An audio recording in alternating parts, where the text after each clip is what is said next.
تو نے اپنی رحمت اور علم سے ہر چیز کا احاطہ کر رکھا ہے، لہٰذا ان کو بخش دے جنہوں نے توبہ کی اور تیرے راستے کی پیروی کی، اور ان کو آگ کے عذاب سے بچا لے۔ توبہ کے بارے میں نبی صلی اللہ علیہ وسلم نے فرمایا، بے شک بندہ جب غلطی کرتا ہے تو اس کے دل میں ایک سیاہ نقطہ لگا دیا جاتا ہے، اگر وہ اس سے ہٹ جائے تو بخشش مانگ لے اور توبہ کر لے تو اس کے دل کو صاف کر دیا جاتا ہے، اور اگر وہ دوبارہ گناہ کرتا ہے تو ان سیاہ نقطوں میں اضافہ کر دیا جاتا ہے، یہاں تک کہ اس کے دل پر وہ نقطے غالب آ جاتے ہیں، اور یہ ہے کہ وہ رنگ جس کا اللہ تعالیٰ نے ذکر کیا ہے۔ قرآن میں آتا ہے نا کہ رنگ صبغت اللہ، کہ کون سا رنگ اچھا ہے، اللہ کا رنگ اچھا، کہ یعنی اللہ کی باتوں کو، اللہ کی احکاماتوں کو جو اپنائے گا وہ اس کے لیے ہی خیر ہے، اس کا مطلب یہ ہے۔ اب اگلی چیز ہے کہ کیا کیا شرطیں ہیں اگر کوئی انسان توبہ کرتا ہے، کن لوگوں کی توبہ کو اللہ تعالیٰ قبول فرمائیں گے؟ ٹھیک ہے، اس میں پہلی کیٹیگری آتی ہے کہ اسلام، یعنی اگر کوئی مسلمان ہے پھر توبہ کرتا ہے تبھی اللہ تعالیٰ اس کی توبہ کو قبول فرمائیں گے۔ کافر کی توبہ درست نہیں، کیونکہ اس کا کفر ہی اس کی توبہ کے دعوے کو جھٹلانے پر دلیل ہے، یعنی کافر کی توبہ اللہ تعالیٰ کسی بھی حال میں قبول نہیں کریں گے۔ اللہ تعالیٰ نے فرمایا، اور توبہ ان لوگوں کے لیے نہیں جو برے کام کرتے جاتے ہیں، یہاں تک کہ جب ان میں سے کسی کے پاس موت آ جاتی ہے تو وہ کہتا ہے کہ بے شک میں نے اب توبہ کر لی، اور نہ ان لوگوں کی کہ جو اس حال میں مرتے ہیں کہ وہ کافر ہیں، یہی وہ لوگ ہیں جن کے لیے ہم نے دردناک عذاب دے رکھا ہے۔ یعنی کوئی کافر ہے اور اسی حالت میں مر گیا تو اس پہ تو اللہ تعالیٰ کا عذاب ہے، یا پھر وہ کوئی قیامت کی ایسی نشانی دیکھ لے بڑی، پھر کہے کہ میں نے توبہ کی، تو اللہ تعالیٰ تب اس کی توبہ قبول نہیں کریں گے۔ ٹھیک ہے، توبہ کے لیے نیت کا بھی خالص ہونا ضروری ہے، کہ خالص اللہ تعالیٰ کی رضا کے لیے کوئی انسان توبہ کے کرے، کسی کے دکھاوے کے لیے نہیں کرے۔ کہتے ہیں نا کہ ہر کام کا جو دار و مدار ہے وہ نیتوں پر ہے، اگر کوئی صرف کسی کو دکھانے کے لیے کوئی کام کرتا ہے تو اس کا وہ اجر نہیں ملے گا، اگر کوئی روزہ رکھے صرف یہ سوچ کے کہ مجھے ویٹ لاس کرنا ہے تو روزے کا اجر نہیں ملے گا، ویٹ لاس مل جائے گا اسے۔ تو وہی ہے کہ نیت کیا ہے، نیت پہ ہے کہ خالص اللہ تعالیٰ کی رضا کے لیے اگر کوئی توبہ کرتا ہے تو اس کی توبہ اللہ تعالیٰ قبول کریں گے۔ جیسے کہ اللہ تعالیٰ نے فرمایا، پس اللہ کی عبادت اس طرح کرو کہ دین کو اسی کے لیے خالص کرنے والے ہو، خبردار خالص دین صرف اللہ ہی کے حق میں ہے۔ نبی صلی اللہ علیہ وسلم نے فرمایا، یہ ابھی میں نے جو بتایا، اعمال کا دار و مدار نیتوں پر ہے، اور ہر شخص کے لیے وہی ہے جس کی اس نے نیت کی۔ اور ایک اور کیا ہے، تیسرا کیا ہے، کنارہ معصیت سے کنارہ کش ہو جانا۔ تو توبہ کی حالت میں گناہوں پر قائم رہتے ہوئے توبہ کا صحیح ہونے کا تصور نہیں کیا جا سکتا، یعنی اے، رہی وہ صورت توبہ کرنے کے بعد گناہ کا دوبارہ ارتکاب کرے، جبکہ اس کی توبہ میں شرطیں پائی گئی ہیں۔ مطلب یہ ہے کہ گناہ گناہ انسان کرتا جائے اور کیا کہتے ہیں توبہ کرتا جائے، تب بھی توبہ جو ہے وہ قبول نہیں ہوگی۔ پھر اگلا کیا ہے کہ گناہ پر اقرار، گناہوں کو چوکنے پہ ندامت، گناہوں کے چوکنے پہ ندامت۔ اگلا کیا ہے کہ گناہ کا اقرار کرے بندہ کہ ہاں مجھ سے یہ گناہ ہوا ہے، تب اللہ تعالیٰ اس کی توبہ قبول کریں گے۔ یعنی اگر کوئی صرف اللہ تعالیٰ مجھے معاف کر دے معاف کر دے، یا استغفار پڑھتا رہے ایسے ہی بغیر کسی سوچ کے سمجھ کے، تو اس کی اللہ تعالیٰ کیا ہے گناہ قبول نہیں کریں گے۔ اور کیا ہے، ندامت بھی بہت ضروری ہے، کہ جو گناہ ہو چکے ہیں اس پہ واقعی وہ نادم ہو دل سے کہ اس نے غلط کیا ہے، تب اس کی توبہ قبول ہوگی۔ اور یہ کہ اگر کسی نے لوگوں کے حقوق مارے ہیں اور وہ حقوق واپس نہیں کر رہا لوگوں کے، اور صرف توبہ کر رہا ہے، تب توبہ قبول نہیں ہوگی۔ پہلے اس کو جس کے جو حقوق ہے نا اس کو واپس کرنا ہے، تب جا کے اس کی توبہ قبول ہوگی۔ اور اگلا یہ ہے کہ توبہ کا وقت تب تک ہے جب تک جان حلق میں پھنسنے سے پہلے پہلے تک اللہ تعالیٰ بندے کی توبہ قبول کرتے ہیں۔ ٹھیک ہے، توبہ کرنے اب کیا ہے کہ توبہ کرنے والوں کی نشانیاں کیا ہیں، مطلب جو لوگ توبہ کر لیتے ہیں ایک دم دل سے، تو ان ان میں ایسی کیا خاصیت پیدا ہو جاتی ہے، توبہ کے بعد ان میں کیا چینجز آ جاتے ہیں۔ تو وہ ہے، اس میں سب سے پہلا ہے کہ زبان کا فضول باتوں، غیبت، جھوٹ اور گناہ سے روک لینا۔ یعنی وہ لوگ جو توبہ کر لیتے ہیں نا، وہ اپنی زبان پہ بہت کنٹرول کرتے ہیں، اور ان کو وہ اللہ تعالیٰ سکھا دیتا ہے، بہت احتیاط کے ساتھ اپنی زبان کا استعمال کرتے ہیں۔ پھر کیا ہے کہ وہ اپنے دل کو کسی کے حسد، کینہ، کسی برے خیالات سے وہ لوگ پاک رکھتے ہیں، کیونکہ ان کا دل اللہ تعالیٰ توبہ کی وجہ سے صاف کر دیتے ہیں۔ پھر یہ ہے کہ ان کے اگر برے ساتھی ہوں تو وہ برے ساتھیوں کو چھوڑ دیتے ہیں، کیونکہ ان کو پتا ہے کہ یہ برے ساتھی ان کو آگ تک لے جانے کے باعث بن سکتے ہیں۔ پھر یہ ہے کہ ان کو نا دنیا سے رغبت کم ہو جاتی ہے، اور وہ جو ہے آخرت کی رغبت ان کو زیادہ ہو جاتی ہے، موت کو زیادہ یاد کرتے ہیں، دنیا کی خوشیوں کے ساتھ وہ دل نہیں لگاتے، رزق بہت زیادہ رزق کے پیچھے نہیں دوڑتے کہ سارا وقت اپنا صرف رزق کمانے میں لگائیں، ایسا نہیں کرتے، بلکہ اپنے آخرت کو دھیان میں رکھتے ہوئے ہی اپنے دنیاوی معاملات کرتے ہیں۔ ٹھیک ہے، تو یہ ساری نشانیاں ہیں ان لوگوں کی جو سچے دل سے توبہ کر لیتے ہیں، تو ان کی زندگی میں کیا کیا چینجز آ جاتے ہیں۔ تو اللہ تعالیٰ نے کیا فرماتے ہیں کہ بے شک اللہ ان سے محبت کرتا ہے جو بہت توبہ کرنے والے ہیں، اور ان سے محبت کرتا ہے جو بہت پاک رہنے والے ہیں۔ اب اگلا ہے کہ وہ کون کون سے حرام کام ہیں، ٹھیک ہے، کہ جن کو کرنے سے توبہ قبول نہیں ہوتی۔ یعنی یہ ایسے کام ہیں کہ بندہ اپنی زبان سے صرف توبہ کرتا رہے، لیکن ساتھ میں یہ سب حرام کام بھی وہ کرتا رہے، تو اس کی توبہ کیا ہوگی؟ اس کی توبہ قبول نہیں ہوگی۔ تو وہ سب کام اسکرین پہ دیکھیے کیا کیا ہے۔ پہلا ہے کفر۔ ٹھیک ہے، کفر کی دو قسمیں ہو سکتی ہیں، کہ کبیرہ کفر اور صغیرہ کفر، چھوٹا بھی کفر ہو سکتا ہے، بڑا بھی کفر ہو سکتا ہے۔ اگلا ہے شرک۔ شرک کی بھی دو قسمیں ہیں، شرک اصغر اور شرک اکبر۔ میں اس کی ڈیٹیل میں اس وقت نہیں جاؤں گی کہ شرک کی کیا کیا قسمیں ہیں۔ اور کیا ہے کہ نفاق۔ نفاق کا مطلب اس کی بھی دو قسمیں ہیں، نفاق اکبر اور اصغر، اس کی بھی دو قسمیں ہیں۔ یعنی نفاق کا مطلب ہے کہ ان کا دل میں وہ چیز نہیں ہے جو ہونی چاہیے، صرف زبان سے ہے، دل میں کہیں نہ کہیں وہ لوگ ڈاؤٹ رکھتے ہیں۔ اب اس کی بھی دو کیٹیگریز ہیں۔ اگلا ہے کہ اور کون سے حرام کام ہیں جن کو اگر سائڈ بائی سائڈ اگر کرے تو توبہ قبول نہیں ہوگی۔ اگلا ہے پھر نافرمانی، گناہ کے کام، کسی کے ساتھ زیادتی کرنا، بے حیائی کرنا، یعنی توبہ کر رہے ہیں لیکن اللہ کے جو پردے کے احکامات ہیں وہ نہیں پورا کر رہے، ایک دم زینت اختیار کر کے باہر جا رہے ہیں، شادیاں اٹینڈ کر رہے ہیں، تو وہ سب بھی اسی میں شامل ہو جاتا ہے۔ یا پھر برائی، بے حیائی تو یہ ہو گئی کہ مطلب فحاشی بے حیائی، وہ کہ اب جو بھی پردہ نہ کرنا، اور برائی یہ کہ کسی کے پیچھے غیبت ساتھ میں کرنا، کسی کو کچھ بھی تانا دے دینا، وہ اس میں شامل ہے۔ سرکشی، یہ کہ سرکشی کا مطلب یہ ہے کہ بہت زیادہ سرکش بن جانا، مطلب اتنا زیادہ برائی کر دینا کہ لوگ اس سے پریشان ہو جائیں، ویسا والا۔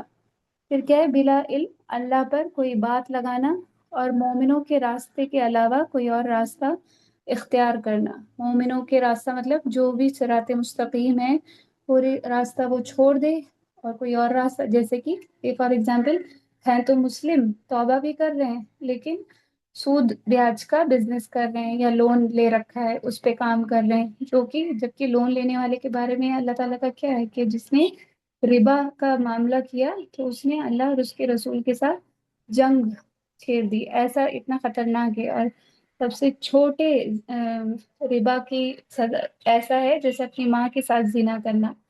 تو اتنی ساری خطرناک